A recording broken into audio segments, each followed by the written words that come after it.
Why is it that whenever we talk about the judgment of God, people think we don't know the love of God? Yes, it's because people feel that love actually cancels judgment. That's what they feel. The fact that your parent loves you doesn't mean that when you do something wrong, they will not scold you. Doesn't mean when you do something wrong, they will not correct you.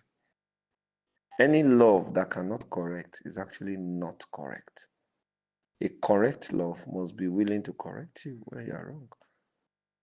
So I understand what you're saying. And that's the way people do. When you begin to talk about when you begin to talk about the judgment of God, they begin to feel like, oh, you don't know the love of God.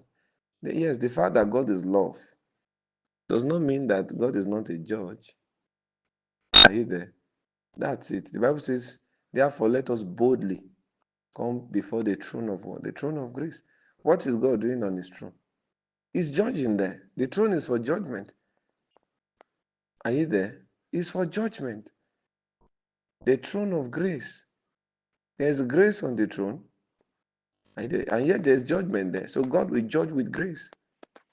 Grace is one of the two for judgment. The same grace that saved you will judge you. Are you there? You have to take note of that. So let's not mix things up. The fact that God is love does not mean that there's no judgment. There's judgment. Are you there? Yes, the fact that your daddy, if your daddy becomes the president, or maybe your daddy becomes a judge in a court, and then the fact that he's your biological father does not mean that when he gets to court, he will no longer judge cases. He's still judging cases. Yes, he's still your father. Are you getting what I'm saying? He's still showing you the fatherly love.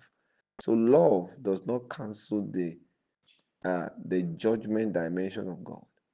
But there's a way I think the reason some people are likely to feel that, oh, we are not acknowledging the love of God is maybe because of the way some people present judgment.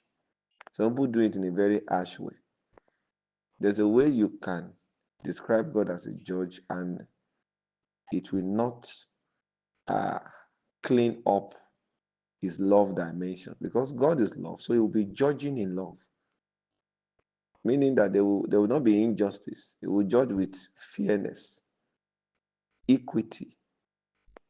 Are we together? So that's it. So when we teach the judgment of God, when we talk about the judgment of God, it must reflect his nature as love. Yes. Look at man sinned,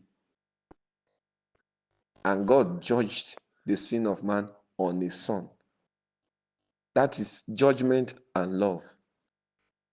Judgment is the fact that God stick to the law. The wages of sin is death, so somebody died.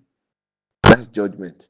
Love is the fact that the one that sinned did not die. Are you there? Look at the garden. Adam and Eve ate the forbidden fruit. They are expected to die by law. But judgment, God actually judged them. But that judgment was on the animal.